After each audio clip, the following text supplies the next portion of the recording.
आपका स्वागत है। हम डिस्कस करेंगे कल के संबंधित प्रश्नों को। आईसीसी यानी इंटरनेशनल क्रिमिनल कोर्ट के संबंध में कौन से कथन सत्य हैं। इसकी स्थापना रोम कानून से हुई थी, बिल्कुल सत्य है ये। यह युद्ध अपराध व मानवता के विरुद्ध अपराधों की जांच राष्ट्र के खिलाफ करता है, ये भी सत्य है। भारत इसका सदस्य नहीं है, ये भी सत्य है। तो तीनों ऑप्शन सही हो जाते हैं, यानी सी ऑप्शन हो गया आपका। हाल ही में जारी NIRF रैंकिंग 2020 में संयुक्त संस्थान कौन है। तो IIT मद्रास को NIRF रैंकिंग में प्रथम स्थान प्राप्त हुआ है। सी ऑप्शन इसमें भी सही हो जाता है। इंडियन गौर आयुष्मान की किस श्रेणी में आता है। ये वल्नरेबल कैटेगरी में आता है, शुभेद्य की श्रेणी में आता है। ये थी हमारी कल के प्रश्नों संबंधित डिस्कशन। अब हम आपको बताना चाहेंगे the Hindu newspaper discussion, editorial video या फिर करंट के संबंध कोई टॉपिक्स पे वीडियो डिटेल्स पाने के लिए UPSC मैनिया चैनल को लाइक करें, शेयर करें, सब्सक्राइब करें और बेल आइकन दबाना ना भूलें। अब हम चलते हैं आज के अपने समाचार पत्र की तरफ। तो सबसे पहले इंपॉर्टेंट न्यूज़ है, supreme court allows firms to negotiate with staff on lockdown wages. तो जैसे 29 मार्च को होम मिनिस्ट्री ने एक ऑर्डर जारी किया था कि लॉकडाउन भले हो गया है लेकिन जो इंडस्ट्रीज है वो अपने वर्कर्स को पूरा वेतन देंगी।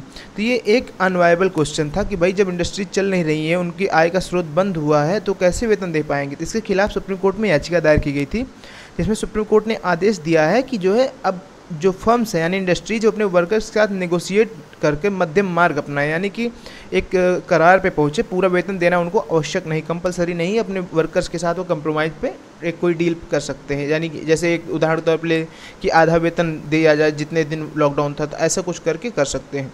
अगली न्यूज़ है, RBI asked to clarify on moratorium interest. तो RBI से सुप्रीम कोर्ट ने क्लैरिफिकेशन मांगा है किस मामले पे।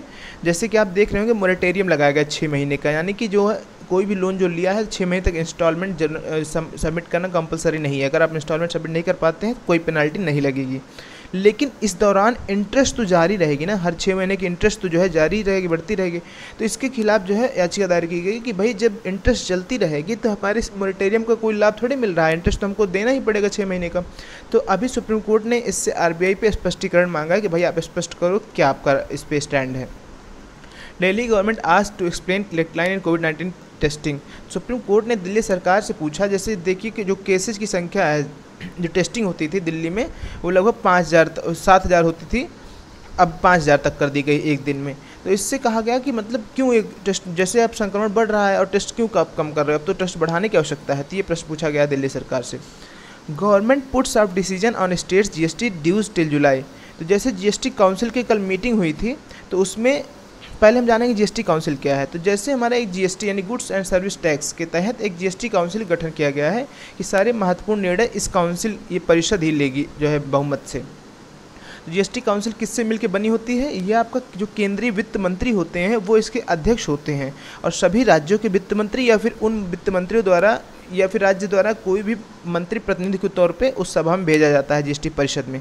तो यानी इन सभी से मिलाकर GST परिषद बनती है, और ये सब मिलाकर ही निर्णय लेते हैं कि जैसे किस वस्तु पे टैक्स बढ़ाया जाए, किस वस्तु पे घटाया जाए, फिर क्या निर्णय लिए जाए GST संबंधित। तो ये हमने जाना GST काउंसिल के संबंध में।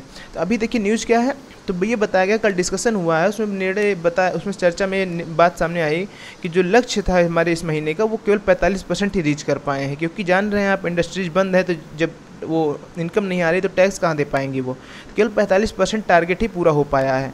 और उसके बाद एक इसमें GST कानून में एक और प्रावधान है GST कंपेंसेशन का, यानी कि 2022 तक जो भी राज्य जो GST लागू होने की वजह से उनके टैक्स कलेक्शन में जो भी कमी आती है, नुकसान होता है, उसका 2022 तक केंद्र भुगतान करेगा। तो अभी जो है वो भुगतान की बात भी की जा रही है। तो ये कहा गया कि भाई आप भी जान रहे हैं, केंद्रीय मंत्रिमंडल वित्त मंत्री जी ने बताया कि आप भी जान रहे हैं सभी की स्थिति क्या है और कारण कैसे है। तो अगर भुगतान लेट होता है तो उसको आपको समझना, आप स्थिति आपसे उससे भली बात परिचित हैं। अगली news, man killed in border firing by Nepal police. तो नेपाल सीमा के पास नेपाल पुलिस द्वारा फायरिंग में एक व्यक्ति की मृत्यु हो गई, बिहार के एक व्यक्ति की, और 2 लोग घायल हैं। तो इसमें जो है अफवाहें भी उड़ी कि जो है सीमा पर विवाद हुआ। तो ये जो है फिर जो वहाँ के IG थे, आपके सशस्त्र सीमा बल के IG थे, उन्होंने क्लैरिफिकेशन दिया कि ये भारत सीमा और भारतीय सेना और नेपाली सेना के बीच में युद्ध नहीं था, बल्कि ये आपका क्या था कि वह सिविलियंस थे उनका और नेपाली पुलिस के बीच में मतलब कुछ विवाद जैसा था, तो वो उसी वजह से कुछ हो गया होगा जो भी हो। क्योंकि वहाँ पे सीमा के पास खेती होती है, तो जो भी वहाँ के किसान थे कुछ अपना विवाद हुआ होगा, तो वहाँ के पुलिस से कुछ अपना बात हुई होगी, तो उसी में फायरिंग हुई और 1 लोग की जो है मृत्यु हो गई। वीमेन किल्ड टू हर्ट इन पाक फायरिंग अलोंग LOC। तो लाइन ऑफ कंट्रोल के पास पाक फायरिंग में एक महिला की मृत्यु हुई और 2 लोग घायल हो गए, पाकिस्तान की तरफ से फायरिंग हुई। तो बताया जा रहा है कि सीज फायर का वायलेशन हुआ है, तो ये चीज़ बताया जा रहा है। अब ये लोकल न्यूज़ है, हम अब अगली इंपॉर्टेंट न्यूज़ की तरफ बढ़ेंगे। NGT directive to UPPCB on medical waste. तो जो नेशनल ग्रीन ट्राइब्यूनल है उसने Uttar Pradesh pollution control board को डायरेक्शन दिया है कि जो मेडिकल वेस्ट है उसको प्रॉपरली डिस्पोज करो। मेडिकल वेस्ट क्या होता है? जो हमारा जैसे सिरिंज हो गया, PPE किट्स हो गई, और भी जो आपका जैसे ग्लूकोज बॉटल्स हो गई, यानी जो भी मेडिकल यूज के बाद चीज़ें बचती हैं वो मेडिकल वेस्ट हो गया। ये काफ़ी नुकसानदायक होती हैं क्योंकि देखिए केमिकल्स होते हैं, different types of biological elements होते हैं, और चीज़ें देखिए एक ह्यूमन एक्सपोजर पे काफ़ी नुकसान पहुंचा, संक्रमण की भी संभावना होती है, इसको अच्छे से डिस्पोज करना आवश्यक होता है। तो NGT ने इसी मामले पर डायरेक्शन दिया है UPPCB को। अगली महत्वपूर्ण न्यूज़ है Elgar Parishad case, court seeks medical reports of Soma Sen. तो एल्गार परिषद मामले से संबंधित एक ये विक्टिम है सोमा सेन, तो ये इन्होंने एक्यूज हैं, तो इनके खिलाफ जो है केस जो फाइल किया गया है, तो इन्होंने अपनी बेल प्ली के लिए यानी याचिका जाहिर की है उसके लिए, बेल के लिए।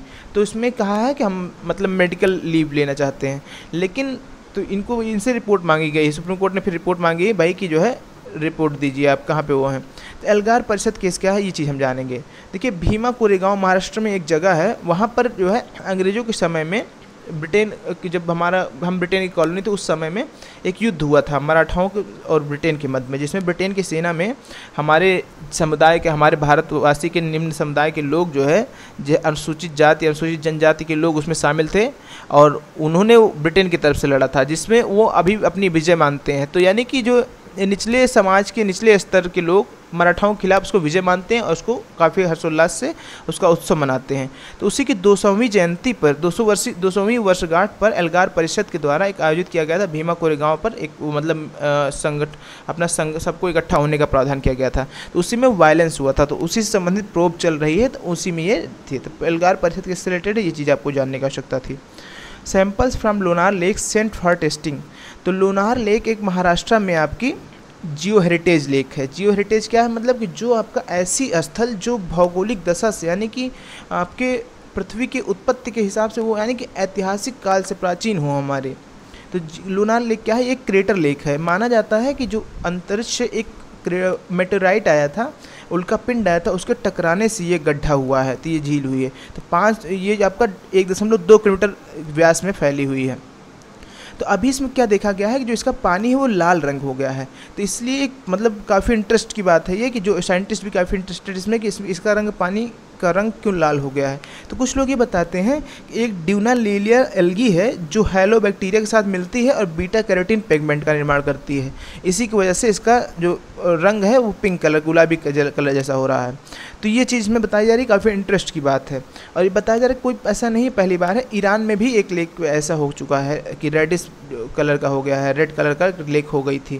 तो ये चीज़ काफ़ी इंटरेस्ट साइंटिस्ट के बीच में इस समय इंटरेस्ट जगह रही है। अगली महत्वपूर्ण न्यूज़ है just one devotee for corona Devi in Kerala temple. तो केरला में एक व्यक्ति ने एक कोरोना का जो है मूर्ति स्थापित की है और कहा है कि ये भी देवी देवता है। बताया है कि हिंदू माइथोलॉजी में कैसे जो है पुराने वायरसेस को, कीटाणुओं को, जीवाणुओं को देवी देवता के रूप में पूजने का पहले भी परंपरा रही है। तो इन्होंने बताया जो 33 करोड़ हिंदू देवी देवता माने जाते हैं हिंदू माइथोलॉजी के अकॉर्डिंग, उनमें से इसको भी एक है। तो इन्होंने एक व्यक्ति ने कोरोना की जो है मूर्ति स्थापित की है और उसकी पूजा कर रहा है ताकि जो भी कोरोना से लड़ रहे हैं उनको हिम्मत मिले। तो माइथोलॉजी है लेकिन हम जान लेंगे इसको। Major general level talks on LAC continue. तो जो लाइन ऑफ एक्चुअल कंट्रोल है भारत चीन सीमा वार्ता है, उस पर मेजर जनरल स्तर की वार्ता अभी चल रही है और अभी वापस नहीं आए हैं। वो चीनी सेना अभी भारतीय क्षेत्र में है और वार्तालाप चल रहा है, अभी निष्कर्ष पे कोई बात नहीं पहुंची है। Beijing think tank raises article 370। तो जो बीजिंग का एक थिंक टैंक है उसने एक आर्टिकल लिखा है उसमें, जिसमें बताया है पूरी चीज़ें कि कैसे जब आर्टिकल अनुच्छेद 370 का जब एब्रोगेशन हुआ था भारतीय संसद द्वारा, तो उसको चीन और पाकिस्तान ने चैलेंज के रूप में लिया है, उस आर्टिकल में बताया गया है।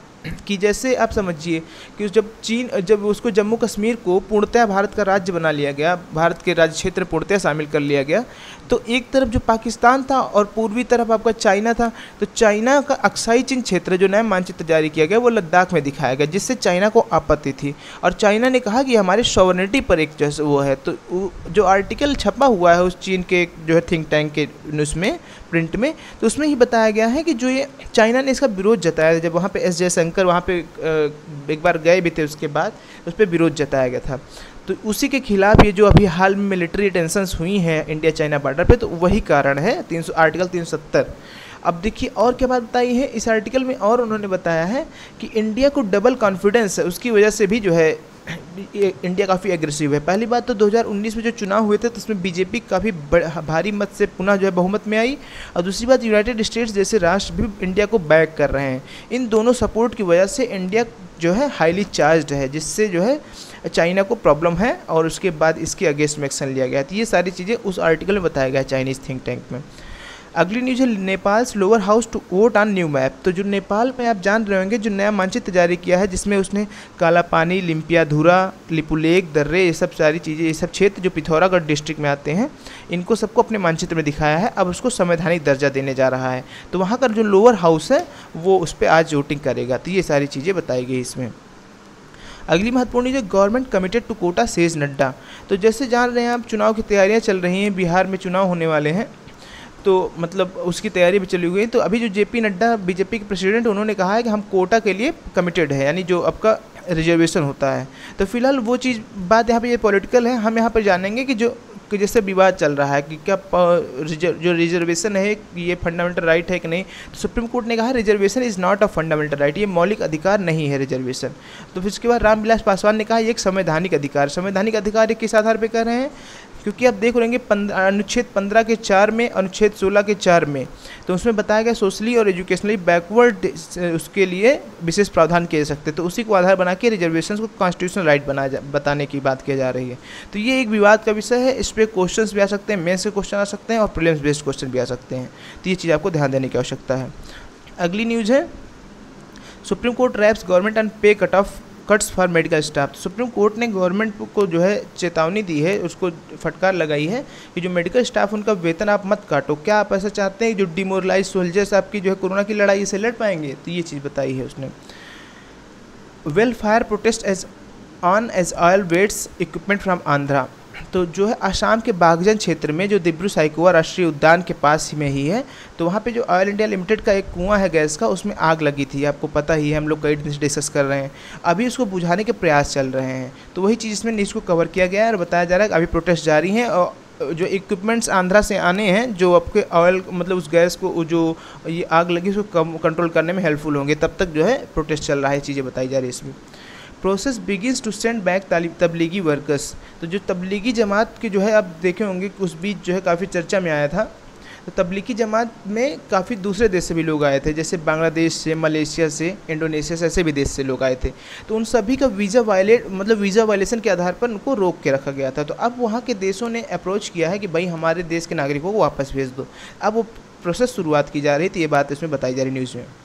योग together migrant workers and farmers are back in Punjab fields. तो जैसे कि आप जान रहे हैं कि धान की खेती प्रारंभ होने वाली है, समय उसका आ गया है, बरसात हो रही है, तो अब धान की खेती का समय आ गया है। तो पंजाब में धान का काफ़ी बड़े स्तर पर उत्पादन होता है, लेकिन लॉकडाउन हुआ तो जो वर्कर्स यूपी और बिहार के पंजाब में धान की रोपाई करते थे और जो है ज़्यादातर कार्य वही करते थे, अब सब वापस जा चुके थे। तो एक बड़ा समस्या की बात थी। लेकिन अब ये बताएगी इस न्यूज़ में कि जो वहाँ के फार्मर्स थे उन्होंने वर्कर्स से बात की, फ़ोन पे कांटेक्ट में थे और वहाँ की बसों का किराया दिया है और उनका विशेष फ्री रेंटिंग, खाने की व्यवस्था सब की है। तो काफ़ी वर्कर्स अब लौट रहे हैं, क्योंकि भाई कितने दिन तक कोई इंतजार करेगा। तो ये चीज़ बताई जा रही है कि फार्मर्स जो है पंजाब में वहाँ पर किसान धान की रोपाई प्रारंभ कर दिए हैं। वेलफेयर ऑफ चिल्ड्रन इज की सेज गंगवार। तो जो संतोष गंगवार हमारे केंद्रीय श्रम मंत्री हैं, लेबर मिनिस्टर, उन्होंने कहा है कि जो बच्चों की वेलफेयर है वो सबसे इम्पॉर्टेंस है। तो यहाँ पे बच्चों की वेलफेयर की बात कैसे आई? जैसे कि आप जानते हैं लॉकडाउन है तो श्रमिकों की कमी है।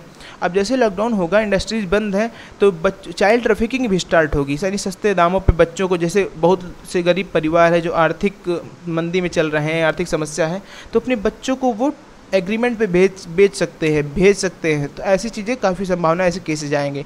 इसके खिलाफ जो हमारे नोबेल लॉरिएट है कैलाश सत्यार्थी, उन्होंने भी इसके खिलाफ आवाज़ उठाई थी कि चाइल्ड राइट्स प्रोटेक्ट करने के लिए काफ़ी सक्रियता से काम करना पड़ेगा, अन्यथा लॉकडाउन की वजह से चाइल्ड राइट्स का वायलेशन काफ़ी देखने को मिलेगा।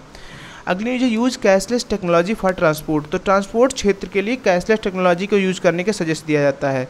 जैसे कि जब देखते होंगे बसों में जो भी अब कोई ट्रैवल करेगा तो जो है अगर हम नोट या फिर जो है हार्ड मनी को, हार्ड कैश को शेयर करेंगे तो उसमें टच करने की संभावनाएं रहेंगी, जिससे संक्रमण भी हो सकता है वायरस का। तो अगर हम कैशलेस रहेंगे यानी डिजिटल मोड पे पेमेंट करते हैं या फिर कार्ड्स ऐसे करते हैं तो हमारा जो है टच होने की संभावना कम रहेगी, जिससे वायरस का संक्रमण भी कम रहेगा। तो ये चीज़ में बताई जा रही है। अगली अंतर्राष्ट्रीय खबर है new virus cases raise fear in Beijing. तो बीजिंग में नए वायरस केसेज आ रहे हैं, कोविड के फिर से वायरस के केसेज आ रहे हैं, तो इसमें चिंता की बात बताई जा रही है। और वहाँ के लोगों ने मांग की है कि जैसे वुहान में मास टेस्टिंग हुई थी, यानी 10 मिलियन पीपल्स की 10 दिन में जो है, यानी कि 100 लाख लोगों की 10 दिन में टेस्टिंग हुई थी, उस तरह से बड़े स्तर पर टेस्टिंग की जाए, ऐसा बात मांग की जा रही है वहाँ पे। Twitter removes account link to India China's campaign. तो ट्विटर ने चाइना के कैंपेन से संबंधित जो है 1,70,000 अकाउंट्स को हटाया है। तो क्या है मामला, हम देखेंगे। तो देखिए चाइना जो है कोरोना वायरस के भी संबंध में काफ़ी संशय के दायरे में आया है, और उसके बाद हांगकांग के लिए जो नया सिक्योरिटी कानून लाया है तो उसके खिलाफ पूरे विश्व में एक आवाज़ उठाई जा रही है।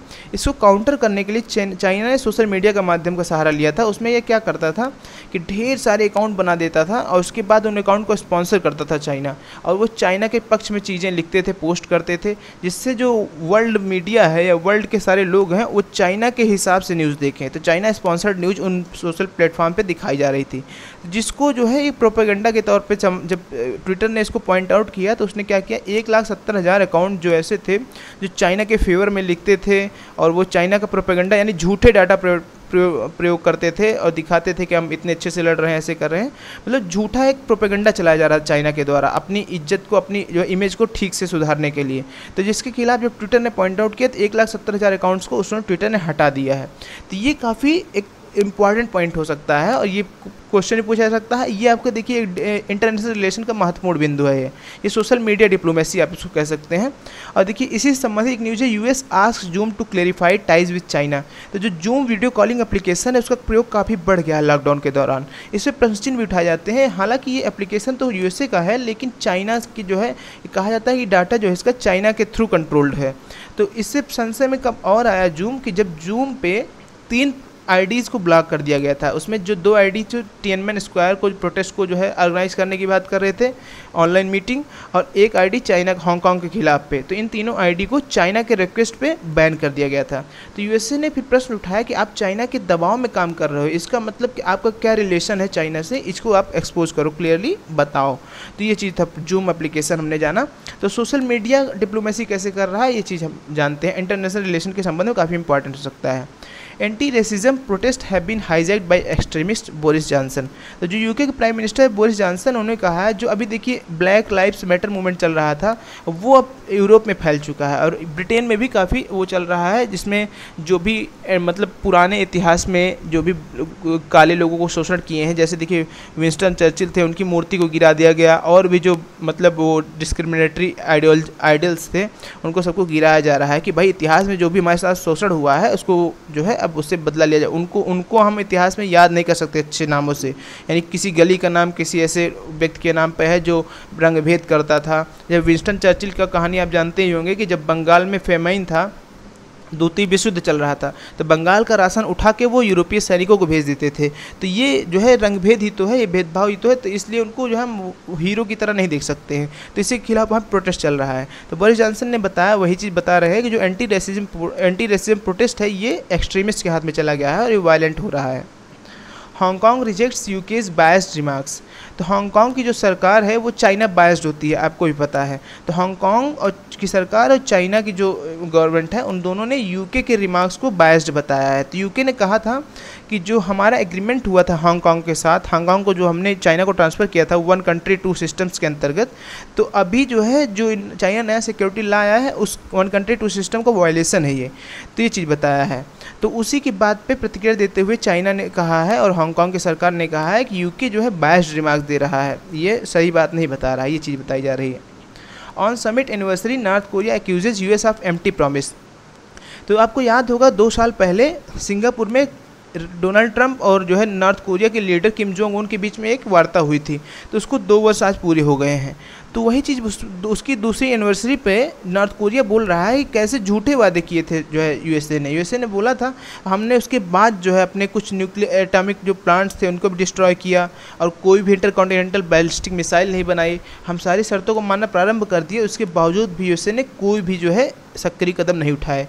तो बताया कि झूठे वादे किए, तो उस चीज़ को याद करते हुए नॉर्थ कोरिया ने क्रिटिसाइज़ किया है यूएस को। अगली न्यूज है there are no races there are human beings. तो जर्मनी में जो एक आपके क्या कहते हैं एक ग्रीन पार्टी है जर्मनी में, उनके एक लीडर जो हैं रॉबर्ट हेबेक, उन्होंने कहा है कि जो जर्मन कॉन्स्टिट्यूशन में वर्ड यूज हुआ रेस यानी कि जो आपका जैसे जर्मन रेस, आर्यन रेस, ऐसी चीज़ें होती हैं, तो जो रेस है इस वर्ड को हटा दिया जाए। तो बोले कि रेस कोई चीज़ नहीं, सभी के सभी ह्यूमन बींग्स हैं। तो जर्मन कॉन्स्टिट्यूशन से रेस वर्ड को हटा के ह्यूमन बींग्स वहाँ पे रिप्लेस किया जाए। अब हम चलेंगे आर्थिक जगत से न्यूज़ देखेंगे। Reserve surge $8.2 billion in a week exceed $500 billion for the first time. तो RBI Reserve Bank of India जो है ये आपका विदेशी मुद्रा का रिजर्व भी रखती है, जिसको फॉरेक्स रिजर्व बोलते हैं।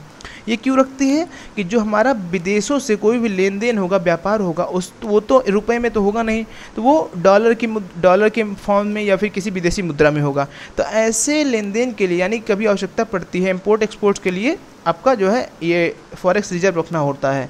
तो भारत का रिजर्व $8.2 बिलियन बढ़ा हुआ है इस वीक में, और अब की पहली बार ऐसा हुआ कि $500 बिलियन क्रॉस कर दिया भारत के रिजर्व। तो ये बड़ा रिजर्व माना जाता है। और India one of the top 10 reserve holders है, यानी कि जो है विश्व के टॉप 10 रिजर्व होल्डर्स में इंडिया का नाम है, यानी सबसे ज़्यादा रिजर्व रखने वाला। तो ये चीज़ बताई जा रही है। अब हम देखेंगे जो फॉरेक्स रिजर्व होता है उसमें कौन कौन चीज़ें उसमें मिलकर बना होता है। एक तो आपका जो है फॉरेन करेंसीज यानी कोई भी विदेशी मुद्रा, जैसे डॉलर हो गया, यूरो हो गया, येन हो गया, ये सारी मुद्राएं रहती हैं उसमें। दूसरा गोल्ड होता है। तीसरा एसडीआर होता है, स्पेशल ड्राइंग राइट्स। ये क्या होता है, ये आईएमएफ की करेंसी है, एक जो है ये कोई वर्चुअल करेंसी आईएमएफ की। इन तीनों चीज़ों से मिलकर आपका बना होता है जो आपका फॉरेक्स रिजर्व है। ये चीज़ हमने देखा इसमें। अब अगली इंपॉर्टेंट न्यूज़ है RBI panel to review private bank norms. तो आरबीआई ने एक पैनल गठन किया है कि जिसमें जो उसमें प्राइवेट बैंकिंग में है उसकी जो शासन व्यवस्था है अच्छे से चल रही कि नहीं चल रही, कोई भ्रष्टाचार ना सामने आए, इसके लिए आरबीआई ने एक पैनल का गठन किया है। अगली न्यूज़ है फूड इन्फ्लेशन एसेलरेट्स 9.2% to 8% इन मई। तो जो खाद्य सामग्रियों में 9.28% की महंगाई देखी गई है। क्यों? क्योंकि देखिए जो चीज़ें हैं सप्लाई अवेलेबिलिटी नहीं हो रही और डिमांड तो बढ़ी है, तो दोनों वजह से फूड सामग्रियों में महंगाई देखने को मिल रही है। और एक न्यूज़ बताई गई है, देखिए your YouTube account is in demand not just among your friends. तो देखिए क्या है कि अभी डार्क वेब कॉन्सेप्ट काफ़ी चल रहा है, जैसे कि लॉकडाउन है, इंटरनेट का यूज़ बढ़ा है, ज़्यादातर चीज़ें इंटरनेट डिपेंडेंट हो गई हैं। तो जो डार्क वेब क्या होता है, डार्क वेब यानी ऐसा इंटरनेट होता है जो आपका ऑफिशियल अथॉरिटीज़ एक्सेस नहीं कर सकती हैं। ये आपका जो है सीक्रेट होता है।